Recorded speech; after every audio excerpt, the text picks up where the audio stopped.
아까 말씀한 대로 오늘은 고난주일입니다. 이 보통 고난주일은 예수님의 고난에 대해서 설교를 합니다만은 오늘 저는 여러분에게 복음 때문에 우리가 고난을 받는, 우리 위해서 고난당하신 예수 그리스도를 위한 우리 성도의 삶이, 예수 그리스도의 복음을 위해서 고난당하는 일도 참 멋진 고난이고, 그 고난의 배후에는 하나님의 위대한 기막힌 섭리가 있다는 것을 말씀을 드리려고 합니다.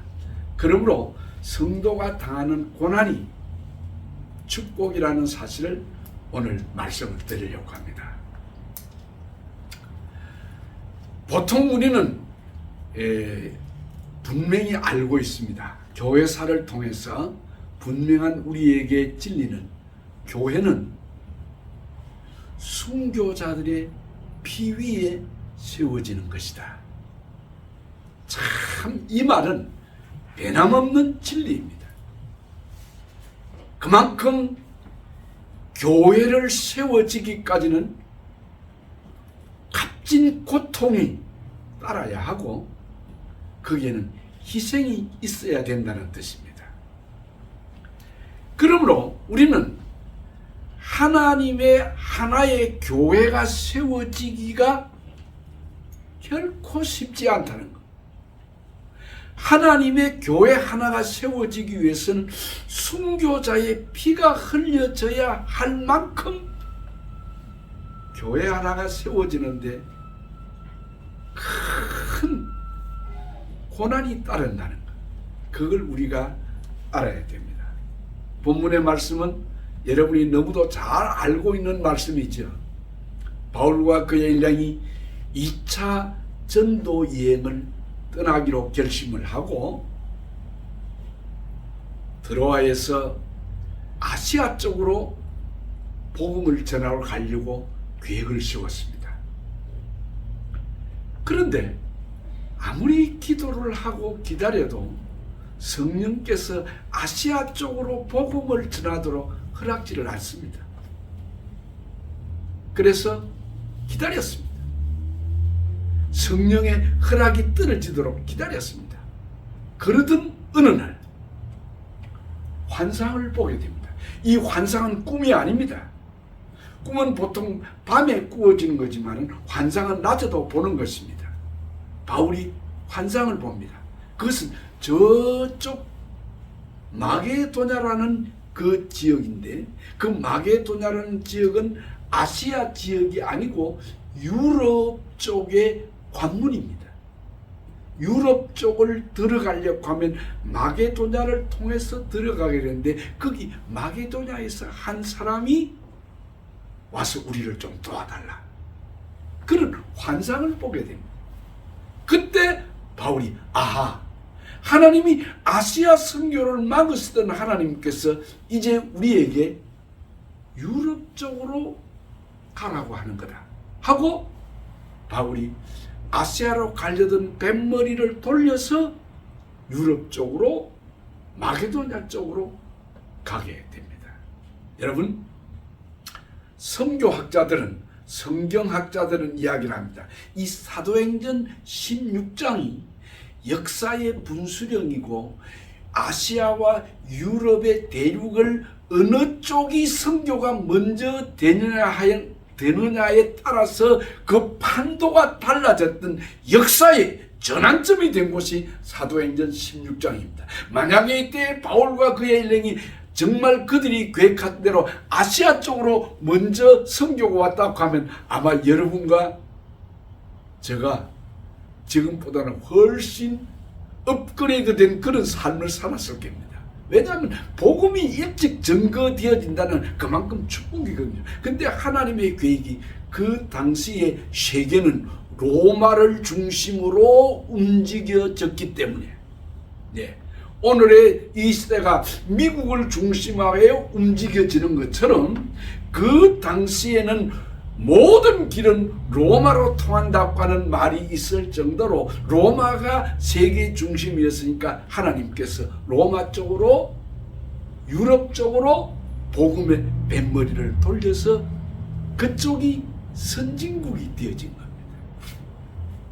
어쨌든 이 바울과 일행이 그 하나님의 환상을 보고 마게도냐로 갑니다. 거기 가서 루디아, 영어로는 리디아지. 리디아라고 하는 귀한 참 성도가 복음을 받아들이고 그들을 자기 집으로 모셔서 섬기는 그런 역사가 일어나고, 이제 거기서 나가서 복음을 전하는데, 어느 날 저작거리에 가서 복음을 전하는데 귀신 들린 여종 한 사람이 점을 치는데 그 귀신의 영에 사로잡혀 가지고, 그래서 바울이 그 귀신을 쫓아내주고 정상인으로 고쳐줍니다. 그런데 그 일로 인해서 그 여종을 통해서 돈벌이 하던 포주가 바울과 신라를 잡아다가 흠씬 매를 두들겨 칩니다. 옷을 벗기고 온 몸이 만신창이가 되도록 그들을 두들겨 패서 감옥에다 잡아 넣었습니다. 우리는 이쯤 되면은 여기에 의문이 생깁니다. 하나님, 왜 이렇게 하십니까? 분명히 바울과 실라는 아시아 쪽으로 복음을 전하러 가려고 했는데 하나님의 성령이 막으시고 하나님의 성령이 유럽 쪽으로 마게도냐 쪽으로 복음을 전하러 가라고 해서 그들이 거기로 왔는데, 하나님 보낼 때는 언제고 이렇게 매를 두들겨 맞고 감옥에도 쳐넣다니요. 이거 도무지 이해되지 않는 모순입니다. 상식적으로 합리적으로 틀렸습니다. 하나님 우리를 이렇게 가라고 하시니까 하나님이시라면 우리가 가는 길에 형통한 길을, 참 선교의 문을 열어줘야 되지 않겠습니까? 그런데 우리가 지금 이렇게 매를 두들겨 맞고 깊은 감옥에 갇혔습니다. 하나님, 이 일을 어찌 해야 됩니까? 여러분, 의문이 들지 않습니까? 왜 하나님이 이렇게 했을까요? 우리는 똑같은 일을 구약 성경에 이런 이야기가 있습니다. 구약 성경 사무엘상 21장 22장에 보면 사울이 악한 영이 들어가지고 다윗을 죽이려고 합니다. 걸핏하면은 단창을 들어가지고 다윗을 던져서 죽이려고 합니다. 다윗이 할 수 없이 피난을 갔습니다. 어디로 맨 먼저 쫓아가느냐 하면은 노업 땅이라는, 그 노업 땅은 아히멜렉이라고 하는 대제사장이 살고 있는 곳입니다. 그곳으로 갔습니다. 그곳으로 가서 아히멜렉 제사장을 만나서, 제사장님, 우리 일행이 사흘 동안 아무것도 먹지 못하고 이렇게 우리가 지금 배가 굶주려 있습니다. 아히멜렉이 보니까 그 다윗의 몰골이 보통 정상이 아니거든. 왜 내가 그렇게 비무장으로 왜 이렇게 헐레벌떡 왔느냐. 다윗이 적당하게 그냥 둘러댑니다. 사울왕이 자기를 죽이려고 했다는 그런 이야기를 안 합니다. 그러나 아히멜렉 제사장은 압니다. 아하, 또 사울왕이 이 악한 영이 발동을 했구나 하고서는, 그래, 내가 배고파지만은 내가 보통 가진 떡이 없다, 빵이 없다. 그러나 하나님의 성전에 하나님 예배하려고 드렸던 떡이 있으니까 그걸 주겠다. 여러분, 그 떡은 제사장들 외에는 먹지 못하는 떡입니다. 그런데도 아히멜렉 제사장이 그 떡을 다윗의 일행에게 주었습니다. 여기에 위대한 복음이 여기 있습니다. 그래서 다윗과 그 일행이 그 굶주린 배를, 그 떡을 먹고서 겨우 눈이 밝아집니다. 그럴 때에 다윗이 말합니다. 여기에 내가 지금 급해서 비무장으로 나왔는데 여기에 활이나 칼, 방패가 없습니까? 할 때에 아히멜렉 제사장이, 그는 내가 만약에 다윗에게 칼이나 무기를 준다고 하면, 만약에 사울 왕이 이것을 알았다고 하면 자기에게 엄청난 불이익이 돌아올 것을 알고 있었지만은, 그러나 하나님의 시대가, 이스라엘의 역사의 물줄기는 사울이 아니라 다윗인 것을 그는 계시를 통해서 알고 있었기 때문에, 그 다윗이 일찍이 골리앗 대장을 쳐 죽였던 그 골리앗 대장이 찾던 칼이 그 아히멜렉 제사장이 간직하고 계신데, 그 칼을 내어줍니다. 아마도 그 칼을 내어줄 때에 아히멜렉 제사장은 아마도 가슴에 벌벌 떨었을 겁니다. 왜냐하면 사울 왕이 이걸 알게 되면 자기에게 화가 미칠 것을 알기 때문입니다.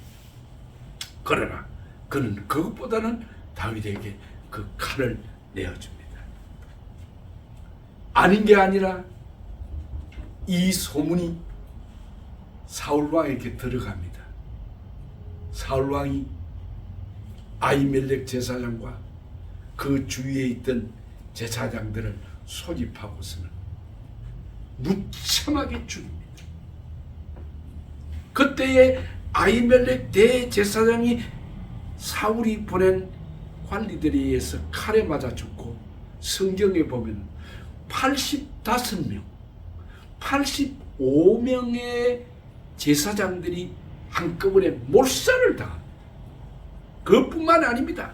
그 놉 땅에 있는 남녀노소, 아니 얼마나 잔인했던지 가축들까지 다 그냥 전멸시켜버립니다. 성도 여러분, 왜 하나님 편에 섰는데, 왜 하나님의 뜻대로 했는데, 왜 하나님의 방식대로 살았는데, 왜 아히멜렉 대제사장과 이 죄 없는 제사장들 85명이 죽어야만 합니까? 이거 불공평하지 않습니까? 이게 공의로운 하나님의 역사라고 우리가 말할 수 있겠습니까? 우리는 상식으로, 우리의 이성으로 생각할 때 이건 분명히 잘못된 것 같습니다. 그런데 엄연한 것은, 분명한 팩트는, 바울과 실라가 복음 전하다가 감옥에 들어갔고, 아히멜렉 대제사장과 제사장 85명이 몰죽음을 당하는, 놉 땅의 사람들이 대학살을 당하는, 왜 이런 비극이 하나님은 보고 그냥 계시느냐, 그 말. 이해할 수 있겠습니까? 성도 여러분, 오늘 우리도 예수를 믿었는데, 그래도 부족하지만 하나님 뜻대로 살려고 노력하고 하나님 말씀대로 지키고, 그래도 목사님이 하라고 하는 성경 공부도 하고 성경도 쓰기도 하고 예배도 꼬박꼬박 드리고 헌금도 드리고 산다고 제대로 살아보려고 애를 쓰는데, 왜 하나님이 우리에게 고난을 줍니까? 왜 우리가 이해할 수 없는, 왜 내가 예수 믿는 하나님의 자녀인데, 하나님의 백성인데, 왜 내게 하나님께서 이런 말 못할 시련과 아픔과 눈물과 한숨을 주시느냐는 것입니다. 오늘 우리는 여기 바울과 실라, 여기 아히멜렉 대제사장과 그 함께 죽었던 놉 땅의 여러 주민들과 제사장 85명이 똑같은 우리의 이런 의문을 하나님에게 토로했지 않겠습니까? 예수를 안 믿는 사람들은 장사도 잘하고 자녀들도 잘 되고 건강하고 모든 일이 형통한데, 그래서 오늘 예수 믿는 사람들이 누구나 다 하나님 앞에 질문하고 싶은 것이, 하나님, 왜 의인은 고난을 당하는데 악인은 형통합니까? 왜 예수 믿는 사람들은 지지리도 저렇게 고통을 당하는데 예수 안 믿는 사람들은 희희낙낙하면서 잘 살아갑니까? 그런 의문이 저만의 의문은 아닐 것입니다. 모든 사람들이 가진 정말 이 고난의 신비, 이 시련의 아픔, 이거는 이해할 수 없고 해결할 수 없는 참 미스테리입니다. 미스테리. 이거는 시크릿이 아니고 이거는 미스테리입니다. 미스테리. 그런데 바울과 실라는 그렇게도 매를 맞고 만신창이가 된 상태에서 감옥에 들어갔는데 밤중쯤 일어나서 찬송을 합니다. 기도를 합니다. 아마도 우리가 곁에 있었다면 아마 저 바울이, 저 실라가 낮에 매를 너무 심하게 맞아가지고 아마 정신이 획가닥 했을 거예요. 아니 그러지 않고서는 어떻게 저들이 감옥에서 그렇게 매를 맞고 그 깊은 토굴에 갇혔는데 온몸은 만신창이가 됐는데 찬송을 해? 돌았다. 미쳤다. 정신이 나갔다. 라고 말할 수밖에 없었겠지요. 그런데 놀라운 사실은 그들이 찬송을 하고 기도를 하면서 얼마 시간을 보냈는데 옆에 있는 간수들도 다 보고 들었습니다. 잠시 후에 지진이 일어났습니다. 옥터가 흔들립니다. 그러지만 저절로 감옥의 문이 열립니다. 그리고 바울과 실라를 채워넣었던 쇠고랑들이 다 풀려집니다. 그것을 본 이 간수가 깜짝 놀라가지고 아이고야, 이 죄수들이 다 도망을 갔겠다 생각을 하고서는 자기가 차고 있던 칼을 들고 자결을 하려고 했을 때 바울이 권위 있게 이야기를 합니다. 우리가 여기 있다. 우리가 도망가지 않다. 라고 하니까 이 간수가 더 놀란 겁니다. 아니 억울하게 감옥에 들어온 이 사람들이 감옥의 문이 열렸는데 창고가 다 풀어졌는데 도망가지 않고 있다는 그 자체가 이게 더 이상한 거죠. 그래서 그들의 발을 닦아주고 치료해주고는 그 앞에 무릎을 꿇었습니다. 선생들아, 내가 어찌 해야 되겠느냐. 사도 바울이 말합니다. 주 예수를 믿어라. 그리하면 너와 내 집이 구원을 얻으리라. 여러분, 이 엄청난 이야기입니다. 예수가 해답입니다. 예수가 정답입니다. 예수가 고난의 문제를 우리가 이해할 수 없는 그 신비의 문제, 그 모순의 문제, 우리의 이성과 우리의 지성으로는 합리적인 우리의 세상적인 가치관으로서는 이해할 수 없는 그 고난의 문제가 주 예수를 믿어라. 예, 예수 그리스도가 정답이라는 것. 그러면서 바울 사도는 말합니다. 너와 내 집이 구원을 얻으리라. 무슨 말입니까?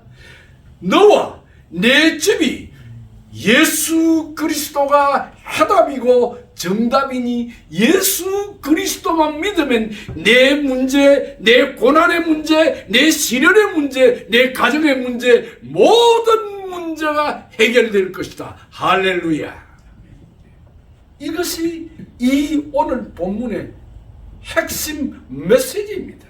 주 예수를 믿어라. 예수 그리스도가 해답이다. 예수 그리스도가 정답이다. 이 얼마나 멋진 이야기입니까? 예수 그리스도만 믿으면 너도 구원을 얻고 내 가정도 구원 얻고 내 집과 내 모든 식구들의 문제가 해결될 것이다. 이것이 바울의 메시지. 그 뒤에 바울은 디모데라는 믿음의 아들을 얻었습니다.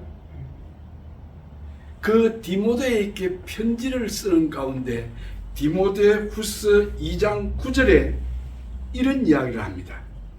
이건 복음의 간증입니다. 자기가 그 고난을 겪었을 때 일어났던 하나님의 기적 이야기입니다. 복음을 위해서 죄인처럼 매이는 데까지 고난을 받았지만 하나님의 말씀은 매이지 아니하리라. 이 말씀은 얼마나 좋은 말씀입니까? 바울이 그의 믿음의 아들 디모데에게 간증을 합니다. 내가 옛날에 복음을 전하다가 죄인 취급을 받아서 내 두들겨 맞고 감옥에 갇혔었는데 나는 감옥에 갇혔으나 나는 착고에 매였으나 하나님의 말씀은 매이지 않더라. 이 간증, 여러분과 저의 간증이 되기를 예수 이름으로 축원합니다. 이 지금 바울의 말씀대로 드디어 밤중에 일어나서 찬양을 하니, 찬송을 하고 기도를 하니 옥문이 열리고 착고가 풀리던 것처럼 그 감옥의 문이 열리고 착고가 풀리도록 한 것은 예수 그리스도가 그렇게 하신 것이라고 말이죠. 그러므로 예수 그리스도가 문제의 해결의 정답이고 해답이라고 하면 오늘 우리가 가지고 있는 모든 문제, 얽히고 설켰던 우리의 문제들도 예수 그리스도가 풀어줄 수 있다는 것입니다. 예수 그리스도만이 이 문제를 풀어줄 수 있는 열쇠가 된다는 거지. 우리는 이 사도 바울과 실라의 이 위대한 간증은 오늘 우리에게 참으로 위대한 축복의 메시지를 전달해 줍니다. 그래서 성도들은 그런 이야기를 합니다. 고난은 위장된 축복이다. 고난은 위장된 축복이다. 우리가 고등학교 다닐 때 우리 교장 선생님이 훈화에서 한 말씀이 아직도 잊어지지 않습니다. 고난은 검은 보자기에 쌓인 축복의 보따리다. 고난은 검은 보자기에 쌓인 축복의 보따리다. 그렇게 이야기를 해주었어요. 여러분, 우리가 잘 아시는 대로 돛을 달면 이 돛이 바람이 불어서 배를 이동을 시키는데 이 돛의 방향에 따라서 배가 남쪽으로 가기도 하고 북쪽으로 가기도 합니다. 여러분, 돛의 방향에 따라서 바람은 일정하게 한 방향으로 불고 있지만 그 세워놓은 돛의 방향에 따라서 가는 지점이 방향이 달라지는 것처럼 오늘 우리 믿음도 마찬가지입니다. 오늘 우리의 믿음이 바로 세워진다고 하면 우리도 하나님께로 갈 수 있고 아니면 마귀 쪽으로 갈 수 있는 그런 실패와 성공의 갈림길이 믿음이라는 것입니다. 그러므로 오늘 이 바울과 실라가 그 역경 고난 속에서도 밤중에 일어나서 찬송을 하니 기도를 하니 그들의 문제가 풀려진 것처럼 오늘 우리가 믿음의 렌즈를 끼고 믿음의 안경을 끼고 내 문제를 보고 세상을 보게 된다면 문제는 달라질 것입니다. 여러분, 아직도 우리 눈에 비늘이 벗겨지지 않고 아직도 우리가 영안이 닫혀 있기 때문이지 우리의 눈에 믿음의 안경을, 믿음의 렌즈를 끼우고 세상을 보고 나를 보고 내 자신의 가정을 볼 때에 여기에 하나님의 엄청난 기막힌 고난의 신비가 이해될 것입니다. 무엇입니까? 바로 오늘 제가 드리려고 하는 이 말씀입니다. 보세요. 왜 하나님이 이해가 되지 않는, 상식에 어긋나는 이런 고난을 주셨던가요? 이해할 수 없는데 여기에 하나님께서 위대한 설명할 수 없는 섭리가 있습니다. 하나님의 기막힌 뜻이 여기에 있습니다. 무엇입니까? 하나님이 그 감옥을 통해서, 그 고난을 통해서 교회를 세웁니다. 그 간수가 바울의 말을 듣고 자기 집으로 모시고 가서 씻은 자리를 다 씻겨주고 배불리 음식을 대접한 다음에 바울과 실라에게 그 가족이 다 세례를 받습니다. 여기에서 빌립보 교회가 개척이 됩니다. 여러분, 그 당시에 로마의 식민지하에 있는 이 빌립보 성이 그 기독교를 탄압하던 그 무시무시한 시대에 하나님께서 바울과 실라를 이 빌립보 감옥에 들어가서 죄 없이 고난을 당하게 하더니만은 그 고난을 통해서 거기에서 교회가 세워진데, 보세요. 그를 처음에 영접해 주었던 루디아와 그리고 그 가족들, 그리고 이 감옥의 간수와 그 가족들, 그리고 귀신 들려 점치던 여종, 이 세 가정이 중심으로 해서 드디어 로마의 입구에, 유럽 대륙의 관문에, 마게도냐 지역의 제일 큰 도시였던 빌립보 성에 드디어 복음의 깃발이 꽂혀지게 됩니다. 여러분, 그래서 빌립보 교회는 탄생하는 것입니다. 제가 이 설교를 준비하면서 갑자기 이 시가 생각이 나더라.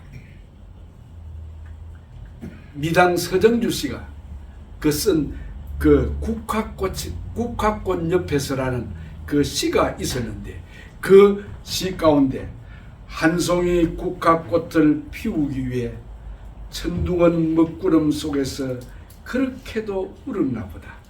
예. 한 송이 국화꽃을 피우기 위해 소쩍새는 밤새워 그렇게 울었나 보다. 예.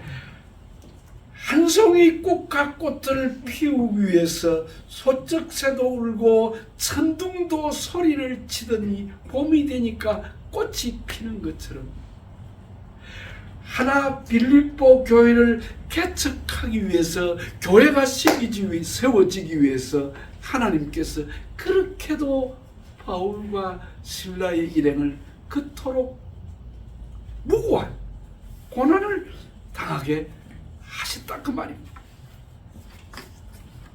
무엇을 배울 수 있습니까? 우리는 여기서 결론적으로 만사에 하나님의 때를 기다리십시오.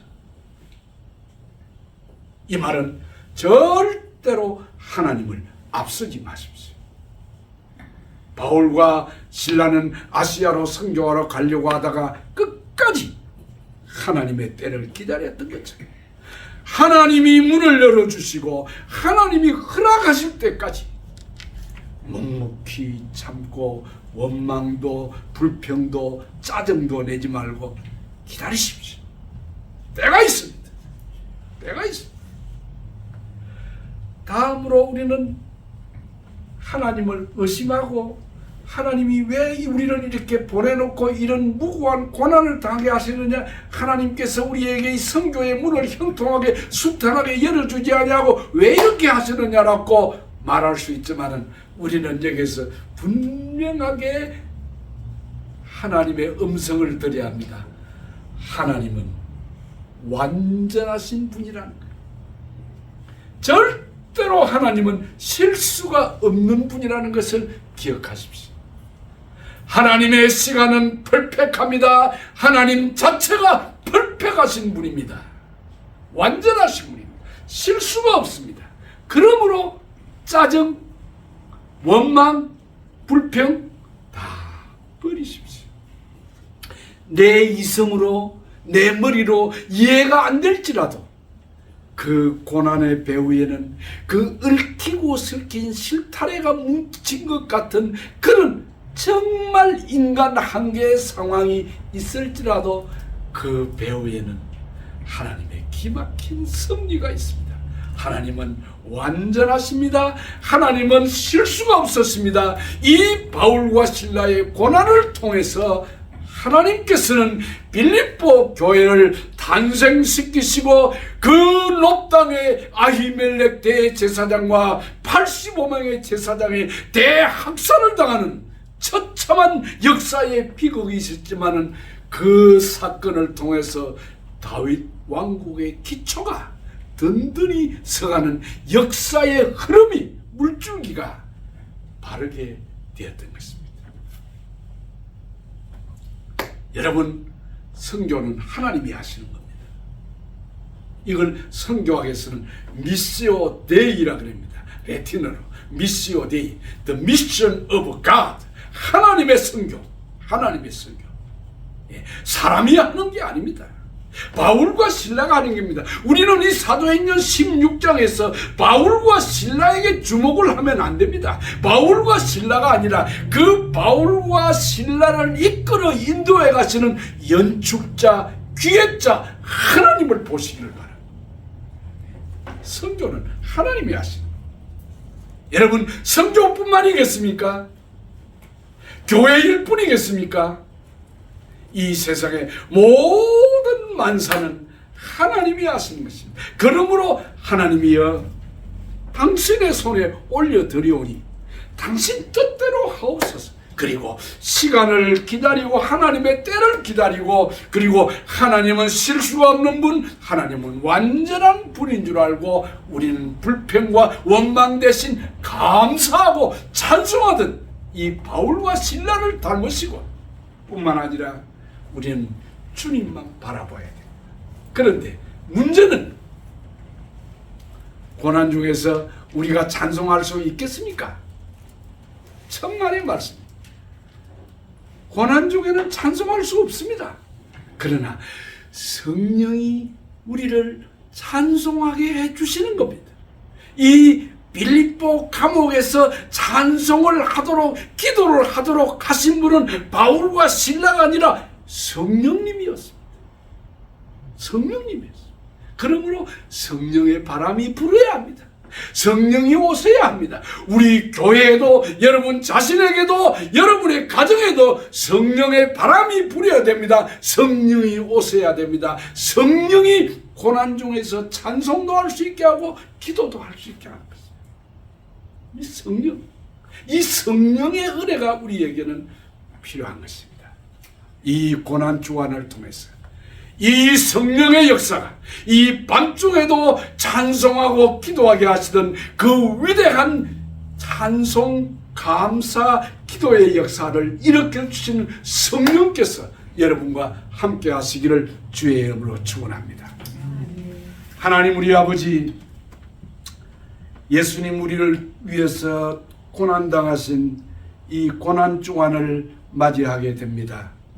우리도 복음을 위해서 수고하고 고난을 당했던 바울과 실라처럼 주님 때문에 손해를 보고, 주님 때문에 욕을 얻어먹고, 주님 때문에 핍박을 받고, 주님 때문에 사람들에게 버림을 받았던 일이 있다고 하면, 아니 우리가 예수 믿는데도 어려운 일이 없고 고난이 오고 문제가 풀려지지 않는 이 안타까운 현실 앞에서 절대로 낙심하지 말게 하시고 하나님의 때를 기다리고 완전하신 하나님, 실수가 없으신 하나님을 바라보고 성령의 역사를 위해 기도하는 성령이여 나를 도와주소서, 예수여 나를 도우소서, 하나님이여 나를 불쌍히 여기소서 하고 감사하고 기도하는 주의 사람들이